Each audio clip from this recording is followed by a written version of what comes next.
Olá, paz seja convosco, bem-vindos à História da Igreja, último capítulo, capítulo 12, o protestantismo recente no Brasil. Hoje queremos refletir sobre o desenvolvimento e a transformação do protestantismo do Brasil ao longo das últimas décadas. O país que experimentou um crescimento contínuo e significativo no número de evangélicos passou por profundas transformações nas últimas gerações.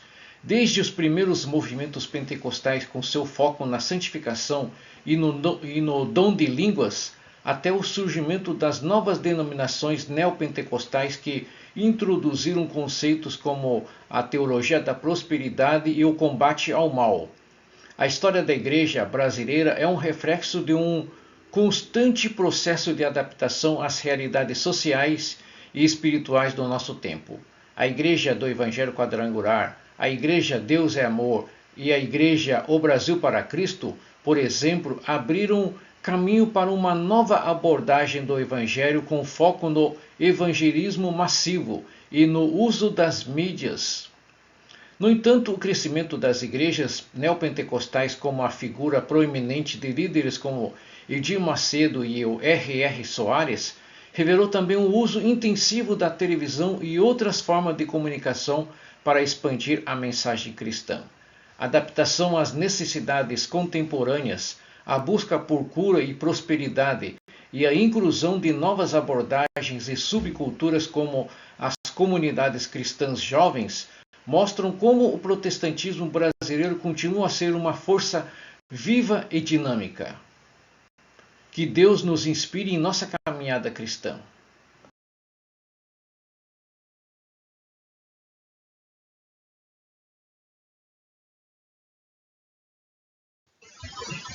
Tópico 1. Introdução ao protestantismo recente no Brasil. Neste último capítulo do nosso livro-texto, passamos pela evolução das igrejas evangélicas no Brasil contemporâneo.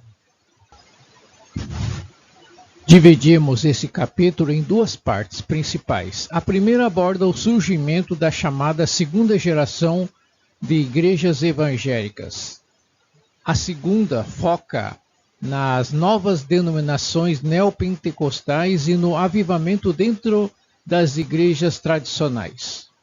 O nosso ponto de partida será a década de 1950, onde muitas dessas novas denominações ganharam força, com algumas igrejas se estabelecendo oficialmente no país. Também veremos o impacto da igreja autônomas, fundadas por brasileiros como a Igreja do Brasil para Cristo e a Igreja Deus é Amor, que levaram missionários brasileiros ao mundo, consolidando o Brasil como um celeiro de missionários. A diferença principal entre a primeira e a segunda geração pentecostal é o acréscimo do dom de cura divina nas reuniões, mantendo ainda o dom de línguas e a santificação. Agora, preparem-se para explorar essas transformações profundas que marcam o protestantismo atual no Brasil. Agora vamos focar na chamada segunda geração das igrejas pentecostais, um movimento que ganhou força a partir da década de 1950. Entre as igrejas, a Igreja do Evangelho Quadrangular é uma das mais notáveis, pois foi oficialmente instalado no Brasil em 1951. Esse período foi marcado pelo fortalecimento de igrejas que começaram a priorizar o dom da cura divina, algo que passou a ser uma marca frequente nas reuniões e nos cultos. Além da Igreja do Evangelho Quadrangular, surgiram outras denominações autônomas, criadas por brasileiros como a Igreja do Brasil para Cristo e a Igreja Deus é Amor, que também se destacam pelo envio de missionários para o exterior. Esse movimento é um marco no papel do Brasil como uma nação missionária, sendo um dos primeiros países fora dos Estados Unidos a enviar missionários em grande escala. A instalação dessas igrejas trouxe também novas práticas que fortaleciam a fé e a identidade pentecostal dos membros, colocando em foco o poder da cura divina e mantendo ainda o dom de línguas. Agora vamos aprofundar no impacto e na influência desse fenômeno no protestantismo brasileiro. Vamos agora explorar as denominações que surgiram mais recentemente no cenário evangélico brasileiro, as igrejas neopentecostais, as comunidades evangélicas e o avivamento dentro das igrejas tradicionais.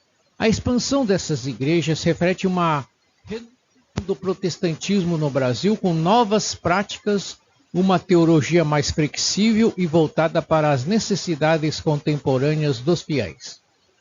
As igrejas neopentecostais, por exemplo, se tornaram mais conhecidas por suas mensagens de prosperidade e seu grande alcance midiático através das mídias. Elas atraem milhões de seguidores, enfatizando a prosperidade financeira, a cura e o poder espiritual como parte da vida do fiel. Já as comunidades evangélicas e o avivamento em igrejas tradicionais trazem uma renovação da fé pelos membros antigos, revitalizando os valores da espiritualidade e o envolvimento com a comunidade local. Esse movimento de renovação fortalece o papel da igreja evangélica no Brasil, diversificando e ampliando seu alcance. Esta última etapa da nossa história mostra como o protestantismo brasileiro se adapta e se transforma, renovando sua missão e propósito na vida de seus membros. E assim, observa-se o constante movimento de transformação e expansão da fé evangélica no Brasil. Tópico 2. A segunda geração pentecostal no Brasil. E vamos explorar a origem da Igreja do Evangelho Quadrangular, que começou nos Estados Unidos em 1923, fundada pela missionária Aimee Semple McPherson. Nascida no Canadá, Aimee se converteu em 1907 e foi casada com o missionário Robert Semple, com quem viajou para a China. Após a morte de seu marido, Aimee voltou aos Estados Unidos e passou a realizar cruzadas de evangelização, ganhando grande notoriedade. Em 1922, ela teve uma visão que originou o conceito do Evangelho Quadrangular, estruturando a igreja com uma forte ênfase na salvação, cura, batismo no Espírito Santo e na segunda vinda de Jesus Cristo. Um aspecto inovador foi a inclusão de mulheres em cargos ministeriais, algo raro na época. A Aimee também criou um instituto bíblico, o Life Bible College, e a torre de oração onde intercessores oravam 24 horas pelo país. Durante a Grande Depressão, a Igreja do Evangelho Quadrangular ajudou mais de 500 mil de pessoas por meio de ações sociais, reafirmando seu papel solidário e missionário. A fundação da igreja marcou o início de uma grande mobilização evangélica com um alcance que logo atravessou fronteiras. A chegada da Igreja do Evangelho Quadrangular ao Brasil em 1951 representa um marco na expansão do movimento pentecostal. A missão foi liderada pelo pastor americano Harold Edwin Williams, que trouxe consigo um modelo inovador de evangelismo que rapidamente ganhou notoriedade no país. Conhecido como o período áureo das tendas, esse método utilizava grandes tendas montadas em praças e terrenos, onde multidões se reuniam para ouvir a mensagem e testemunhar as curas e milagres que acompanhavam os cultos. O evento ficou conhecido como a Cruzada Nacional de Evangelização e passou por várias capitais brasileiras. Após as cruzadas, as igrejas locais eram estabelecidas e lideradas por membros convertidos nas reuniões, garantindo o crescimento e a continuidade da denominação. A resposta positiva do público foi impulsionada pelos sinais de cura e milagres que se tornaram um elemento fundamental das reuniões, capturando a atenção de todos por onde passava. O método foi tão eficaz que na década de 60 os templos evoluíram das tendas para os prédios e salões permanentes. A Cruzada Nacional de Evangelização, com suas tendas, deixou um legado marcante e ampliou substancialmente o alcance da Igreja do Evangelho Quadrangular no Brasil. A consolidação e crescimento da Igreja do Evangelho Quadrangular no Brasil. Depois de anos de evangelização e um trabalho missionário constante, a denominação alcançou números expressivos. Em 2001, a Igreja do Evangelho Quadrangular já contava com cerca de 1.600.000 membros no Brasil, apoiados por aproximadamente 3.000 ministros e cerca de 40.000 obreiros. Esses números refletem a consolidação da Igreja como uma das maiores denominações evangélicas no país, continuando seu foco nas bases estabelecidas por sua fundadora, Aimee Semple McPherson. Seus 4 pilares doutrinários: Jesus salva, Jesus cura, Jesus batiza no Espírito Santo e Jesus voltará, permanecem até hoje como fundamentos de sua pregação e ensino, guiando milhões de fiéis em sua caminhada espiritual. Esse crescimento se deve em grande parte ao trabalho missionário evangelístico que começou com as cruzadas e as tendas, em que evoluiu para templos e locais de culto fixos. A Igreja do Evangelho Quadrangular também segue promovendo ações sociais, à semelhança das realizadas por Aimee nos Estados Unidos, reafirmando seu compromisso com a ajuda ao próximo e a expansão do Evangelho. A Igreja do Evangelho Quadrangular continua a influenciar o cenário evangélico brasileiro e cumprir sua missão. Maiores detalhes, os irmãos e irmãs podem verificar nas disciplinas específicas da Igreja do Evangelho Quadrangular. Fundação da Igreja O Brasil para Cristo. Ela foi fundada em 1956 por Manuel de Melo, um ex-diácono da Assembleia de Deus que também atuou como pastor na Igreja do Evangelho Quadrangular. Com essa experiência dupla, Manuel mesclou o estilo assembleano com a metodologia evangelística da Igreja do Evangelho Quadrangular, especialmente no uso de grandes cruzadas em tendas para reunir multidões. Esses eventos evangelísticos tornaram-se marca registrada de nova denominação.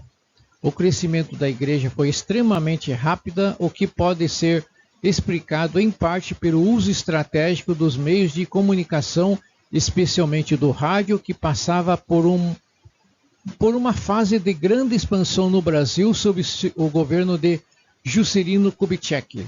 Com isso, Manuel de Melo alcançou um público muito amplo, trazendo milhares de pessoas para os cultos e consolidando a igreja em várias regiões do país. Desde o início, a igreja se destacou por sua ousadia em comunicar o evangelho de maneira acessível e atrativa, o que fez dela uma das denominações de maior crescimento na época. Esse contexto de inovação na comunicação seria posteriormente repetido por outras igrejas com a chegada da televisão e mais tarde da internet. O sucesso e a popularidade da Igreja O Brasil para Cristo estão diretamente relacionados ao uso pioneiro dos meios de comunicação. Manuel de Melo usou o rádio como um dos principais canais para difundir suas mensagens, atraindo grande número de ouvintes. O rádio era então um meio de ascensão no Brasil e chegou a todos os cantos do país, ampliando enormemente o alcance das pregações da igreja.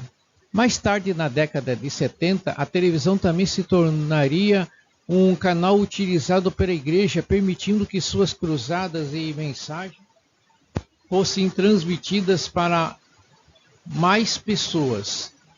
Esses avanços tecnológicos e a capacidade de comunicar o Evangelho de maneira moderna e acessível foram fatores fundamentais para a consolidação e a expansão da igreja.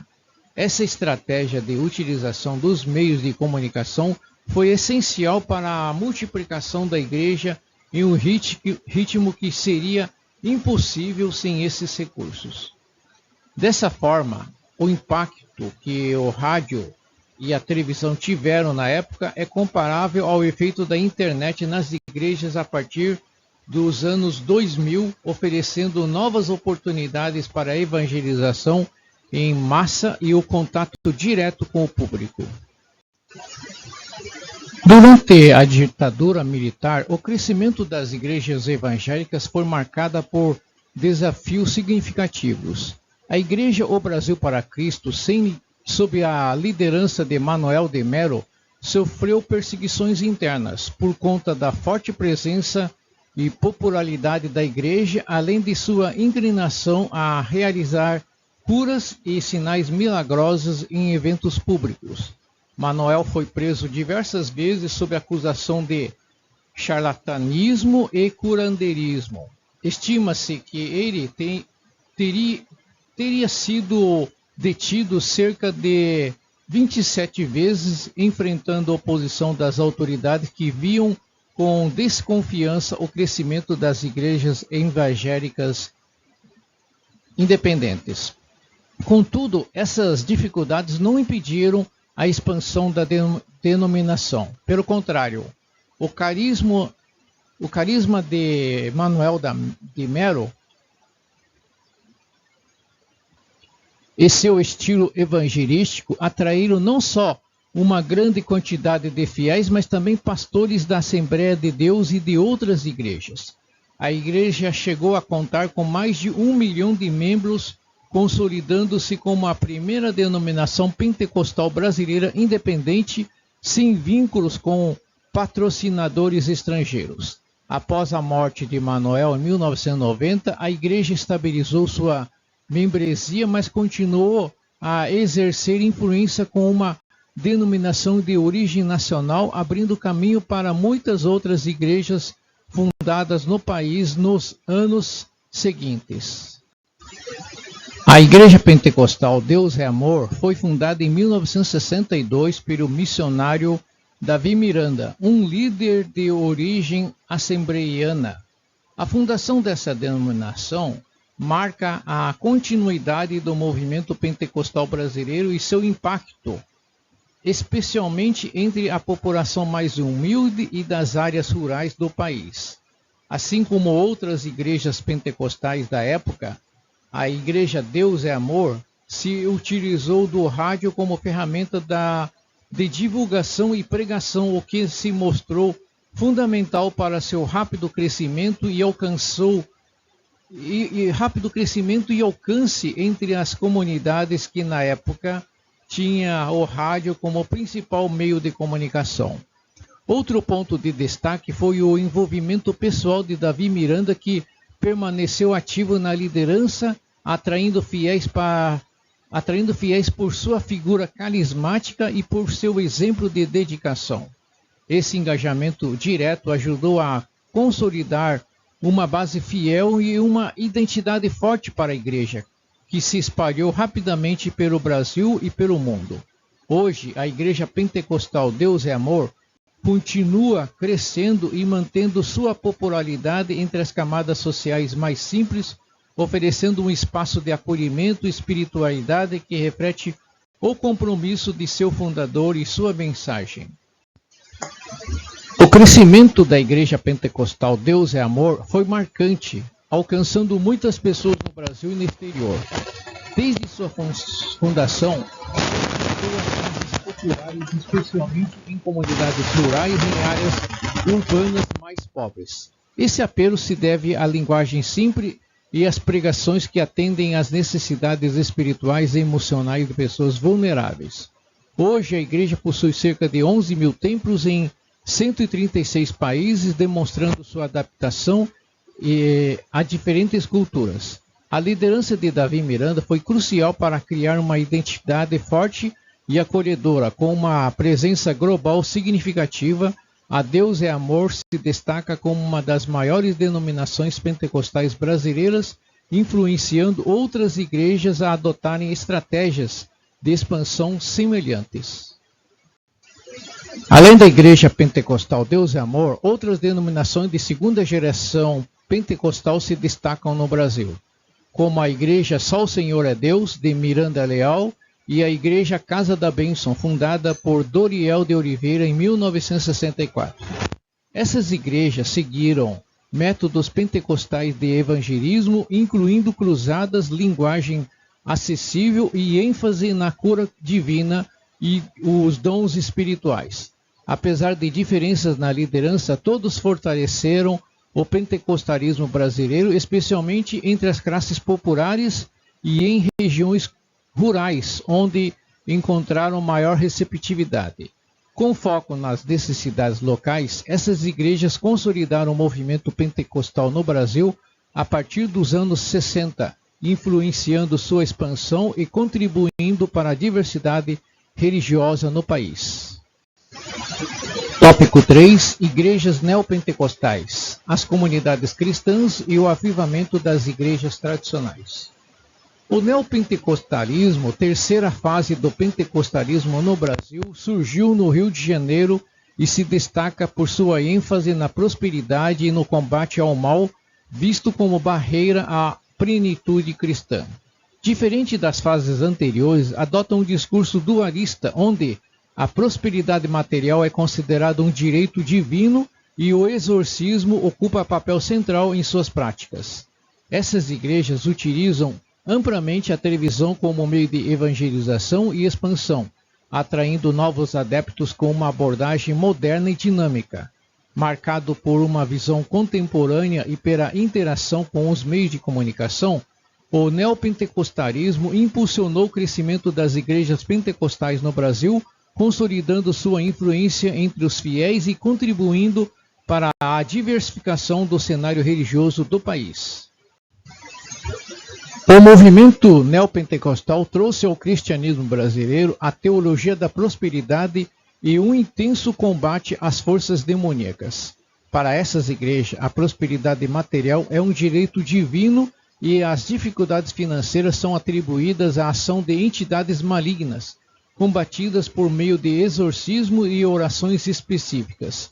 A promessa de uma vida próspera e a esperança de superação das dificuldades atraem milhares de fiéis que veem nesse movimento um suporte espiritual e social. A televisão desempenhou papel essencial na divulgação dessa mensagem, ampliando o alcance e a influência das igrejas neopentecostais. Assim, essas denominações conquistaram expressivo crescimento, destacando-se no cenário religioso brasileiro e impactando profundamente o comportamento e a fé de seus seguidores. A partir da década de 1990, o Brasil viu o surgimento de comunidades cristãs independentes e o avivamento de igrejas tradicionais. As comunidades independentes buscaram criar espaços menos institucionalizados, focados no engajamento pessoal e em formas alternativas de culto. Já o avivamento nas igrejas tradicionais resgatou práticas espirituais, trazendo novo crescimento para denominações antes em declínio. Esses movimentos responderam ao desejo de um cristianismo relevante em um mundo em transformação, oferecendo diferentes formas de vivenciar a fé.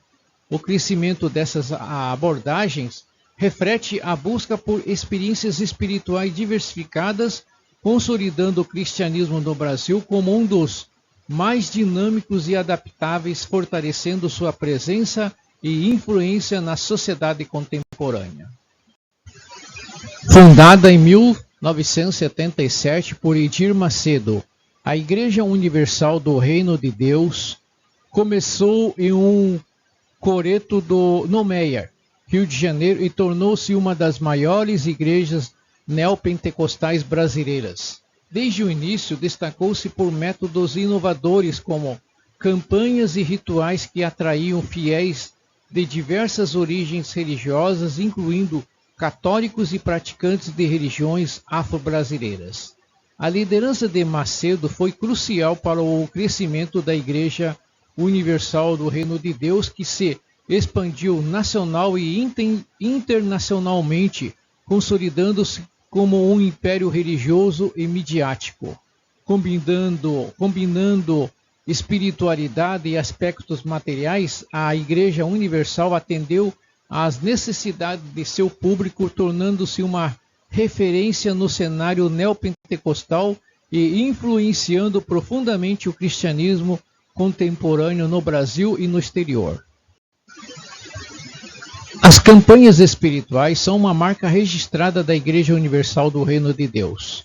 Inspiradas em diversas tradições, incluem práticas como o corredor de sal e o banho de descarrego, além da famosa fogueira santa de Israel. Nesse ritual, fiéis oferecem doações financeiras representando seus desejos, que são levados ao Monte Sinai para orações e simbolicamente queimados como atos de fé. Essas práticas conectam os participantes a um propósito maior e prometem atender às necessidades espirituais e físicas. A familiaridade e eficácia percebida desses rituais atraem muitos brasileiros, consolidando as campanhas como um pilar da Igreja. Elas desempenham um papel central no crescimento e na fidelização de seus seguidores. A Igreja Universal do Reino de Deus utilizou a mídia de forma estratégica para expandir sua influência. Sob a liderança de Edir Macedo, a Igreja começou com transmissões de rádio e TV, exibindo cultos, pregações e sessões de exorcismo. Em 1989, a compra da TV Record consolidou sua presença midiática, permitindo maior alcance em horário nobre e transmissão exclusiva de sua programação. Essa decisão impulsionou a visibilidade da Igreja, fortalecendo sua posição no cenário religioso e ampliando sua influência no Brasil. O uso inovador da comunicação em massa foi crucial para afirmar a Igreja Universal do Reino de Deus como uma das maiores igrejas do país. Igreja Internacional da Graça de Deus. Ela foi fundada por R.R. Soares em 1980. Destacou-se pelo uso da televisão como principal ferramenta do evangelismo. Influenciado por Kenneth Hagin, Soares enfatizou a fé como solução para as adversidades, atraindo muitos seguidores. A igreja tornou-se uma grande força no movimento neopentecostal brasileiro. A Igreja Internacional da Graça de Deus, fundada por Romildo Ribeiro Soares, mais conhecido como R.R. Soares, após seu desacordo teológico com Edir Macedo, seu cunhado e líder da Igreja Universal do Reino de Deus. O rompimento em 1978 com Macedo marcou uma nova direção para Soares, que se inspirou no pregador americano Kenneth Hagin. Hagin foi pioneiro na evangelização em televisão e Soares seguiu seu exemplo, adaptando-o para o contexto brasileiro. Desde o início, a Igreja da Graça fez da televisão sua principal ferramenta de evangelização. Soares fundou a Rede Internacional de Televisão, que transmitia programas com cultos, orientações espirituais e mensagens motivacionais voltadas para a fé. A televisão, especialmente em horário nobre, se tornou um meio eficaz para alcançar uma vasta audiência, incluindo aqueles que não frequentam igrejas fisicamente, mas buscam conselhos espirituais por meio da mídia. A teologia da igreja é centrada na fé como solução para as adversidades da vida, uma filosofia fortemente influenciada pela teologia de fé de Hagin. Segundo essa doutrina, a fé é uma força capaz de superar obstáculos materiais e espirituais, incluindo problemas financeiros e doenças. Essa abordagem foi amplamente bem recebida pelo público, que encontrou na Igreja da Graça uma maneira positiva e esperançosa de lidar com as dificuldades cotidianas. Com foco na fé, como um meio de cura e prosperidade, a Igreja Internacional da Graça de Deus consolidou-se como uma das maiores instituições do movimento neopentecostal brasileiro, oferecendo conforto e alternativas espirituais para aqueles que enfrentam dificuldades e buscando transformar vidas por meio da prática da fé. A Igreja Renascer em Cristo. Fundada em 1986 por Estevão e Sônia Hernandes, em um marco significativo em suas carreiras, já que ambos tinham trajetórias profissionais diferentes antes de se dedicarem ao ministério. Estevão trabalhava como gerente de marketing na Xerox e Sônia era proprietária de uma boutique. A criação da igreja teve como objetivo atender a classe média alta do Brasil, um público muitas vezes negligenciado por outras denominações neopentecostais. Desde o início, o casal Hernandes utilizou a mídia como uma ferramenta de expansão, um diferencial que atraiu figuras influentes como o jogador de futebol Kaká e consolidou a igreja como um espaço moderno e de alto perfil. Com uma visão voltada para alcançar grandes públicos, a Igreja Renascer também se destacou pela criação de Marcha para Jesus, um evento anual que reúne milhões de pessoas em várias capitais do Brasil. Esse evento de celebração e manifestação de fé tornou-se uma das maiores mobilizações públicas de evangélicos no país, promovendo um sentido de unidade entre diversas denominações cristãs. A Marcha para Jesus, com seus desfiles, louvores e pregações, consolidou ainda mais o impacto da igreja no cenário nacional. Entretanto, a trajetória da Igreja Renascer não foi isenta de controvérsias. Em 2007, os fundadores foram presos nos Estados Unidos por tentar entrar no país com quase $57 mil não declarados. Esse episódio trouxe repercussão internacional e afetou a imagem dos líderes. Apesar disso, a igreja manteve sua relevância e continuou a expandir suas atividades, reforçando o desafio enfrentado por líderes de grandes instituições religiosas modernas que lidam com a visibilidade midiática e questões legais. Igreja Mundial do Poder de Deus. Ela foi fundada em 1998 por Valdemiro Santiago, em São Paulo. A igreja surgiu após divergências teológicas entre Santiago e a liderança da Igreja Universal do Reino de Deus, onde ele havia sido pastor. Desde então, a Igreja Mundial Poder de Deus se expandiu rapidamente, com cerca de 3.200 templos no Brasil, e a cada semana são inaugurados de 2 a 3 novos templos. Um dos principais fatores para o crescimento exponencial da denominação é o carisma pessoal de Valdemiro Santiago, que centraliza a liderança da igreja e exerce grande influência sobre seus membros. A Igreja Mundial Poder de Deus se destaca por seu investimento em mídia, com um programa de 22 horas diárias transmitidas na televisão. As pregações de Santiago são focadas em cura divina e prosperidade material, atraindo fiéis em busca de soluções para problemas pessoais. A sustentabilidade do programa é garantida por doações dos fiéis, refletindo um apelo financeiro constante.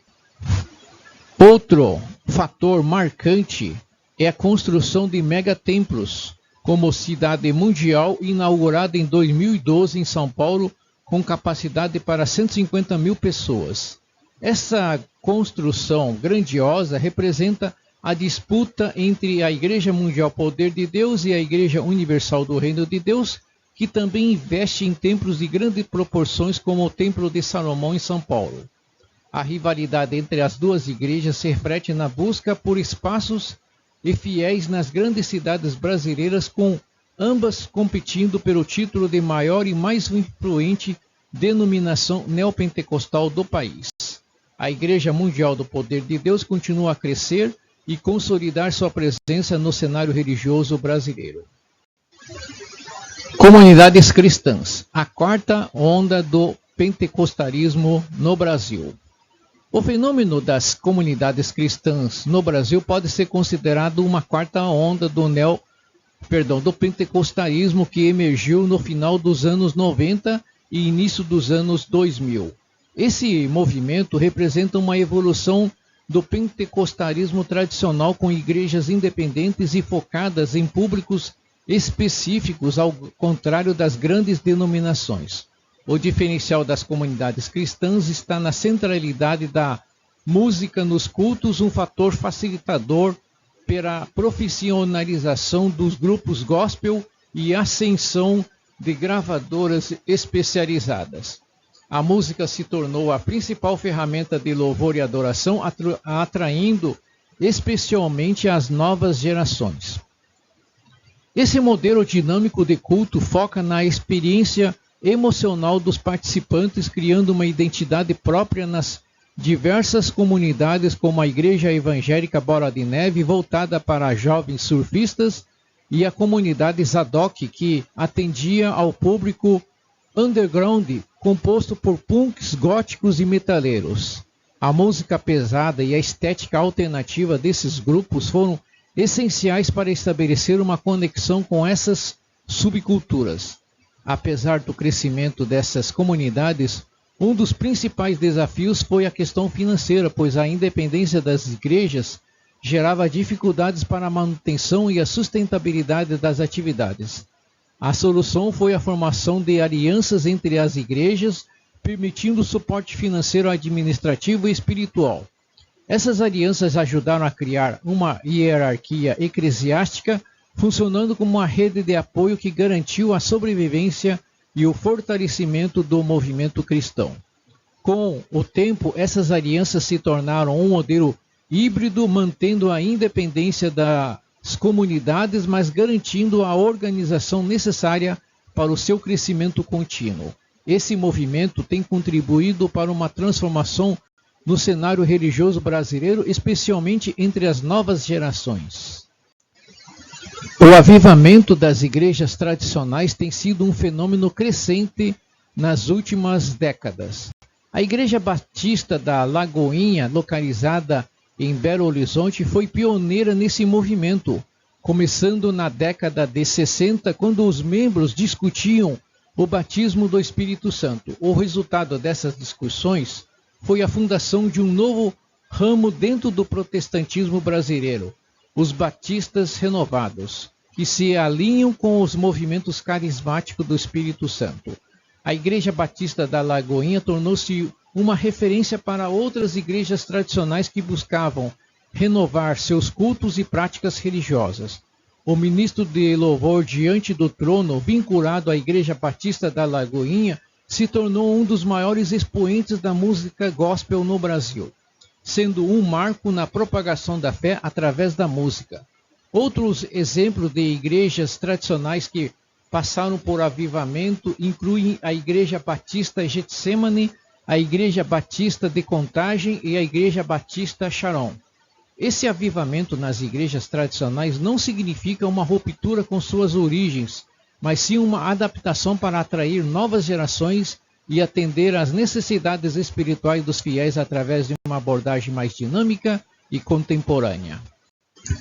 Resumo: o capítulo final da história do protestantismo no Brasil revela a revolução significativa das igrejas evangélicas, começando com a segunda geração das igrejas pentecostais. O movimento pentecostal no país, inicialmente centrado em dons como línguas e santificação, evolui para um foco na cura divina e expansão missionária global. A chegada de igrejas como a Igreja do Evangelho Quadrangular, Igreja O Brasil para Cristo e Igreja Deus é Amor marcaram a consolidação de igrejas autônomas brasileiras que fortaleceram o Brasil como uma nação missionária. Com o tempo, o movimento neopentecostal emergiu com sua teologia de prosperidade e combate ao mal, marcando o protestantismo como uma ênfase na cura exorcismo e no uso da mídia. Igrejas como a Igreja Universal do Reino de Deus, Igreja Internacional da Graça de Deus e Igreja Renascer em Cristo se destacaram utilizando a televisão para atrair fiéis e expandir suas doutrinas. Essas igrejas neopentecostais também se destacaram pela construção de grandes templos pela promoção de campanhas populares. Além disso, novas comunidades cristãs, como as igrejas focadas na música e na adoração, surgiram atraindo especialmente os jovens e subculturas específicas. Esse panorama revela a constante transformação e adaptação do protestantismo brasileiro, que continua a se expandir, a influenciar e a diversificar a religiosidade no país.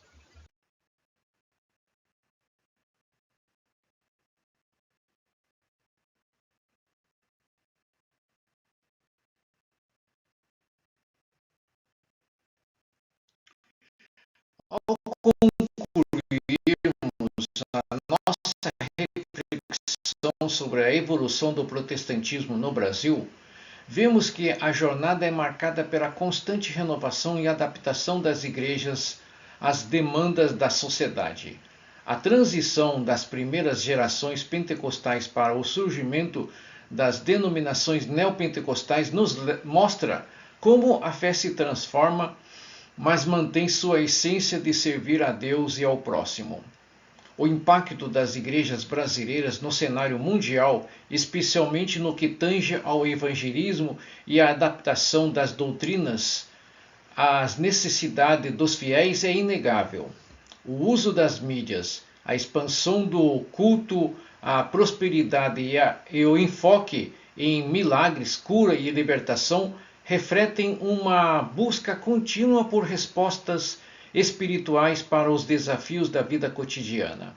À medida que novas comunidades surgem e igrejas tradicionais passam por avivamentos, percebemos que o protestantismo brasileiro permanece em constante crescimento, alcançando cada vez mais vidas e sendo uma força significativa na transformação social e espiritual do país.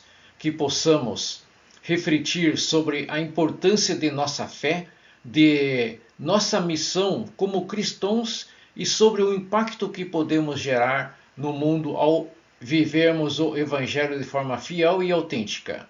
Que o Senhor continue a guiar todos os passos de sua igreja para que ela seja luz para os que vivem em trevas. Oremos. Pai Celestial, em nome de Jesus Cristo, nosso Senhor e Salvador, nos reunimos neste momento para agradecer a Ti pela oportunidade de refletir sobre a jornada do protestantismo no Brasil. Senhor, sabemos que tudo o que tem acontecido em meio ao Teu povo tem sido sob a Tua orientação divina e que em cada fase dessa história a Tua mão poderosa esteve presente, guiando, renovando e fortalecendo a fé de milhares de corações. Pedimos a Tua bênção sobre as igrejas brasileiras que continuam a expandir, seja através de novos movimentos, seja por meio de renovação das igrejas tradicionais. Que cada ministério, cada pregador, cada fiel seja usado por Ti para levar o Evangelho de Cristo a todos os cantos do país e do mundo. Senhor, que a Tua verdade seja a base de todo o movimento cristão e que a prosperidade que buscamos seja aquela que vem de Ti, a prosperidade espiritual, a cura das nossas almas e a salvação eterna. Pedimos que a Tua presença continue a renovar as nossas igrejas, que o Espírito Santo nos capacite a viver de acordo com o Teu propósito, que a Tua graça e a Tua misericórdia nos sustentem em todos os momentos e que, ao proclamarmos o Teu nome, sejamos instrumentos de paz, esperança e transformação para aqueles ao nosso redor. Em nome de Jesus Cristo. Amém.